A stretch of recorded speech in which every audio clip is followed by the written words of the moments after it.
वस्तुर अवस्था बाबद देखना है वस्तुर अवस्था केते प्रकार थिबा स्थिर अवस्था रे थिबा नहले गतिशील अवस्था रे थिबा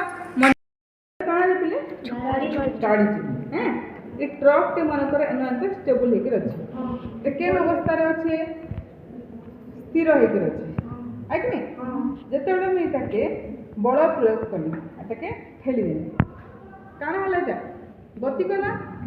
पर किसी समय पर फिर स्थिर अवस्था के आसी गला तो जेन देखु तो देखो काना हला करी आम वस्तुर गतिर दिग भी परिवर्तन कर पारमा स्पीड भी परिवर्तन कर पारमा वेग भी बुझला से करे बल प्रयोग कली स्पीड चाहते स्पीड कर देनी कि जदि मैं स्लो चाहूचे स्लो परिवर्तन कली आ जदि भी तार दिग चेंज करले चाहते याडे नहीं पठेमी याडे करमी पठे पारनी कि नहीं याडे मन कर जाउछे भी ते छेकी देले अति जाउछे कि नहीं तो ई सब परिवर्तन का द्वारा हेछि पारे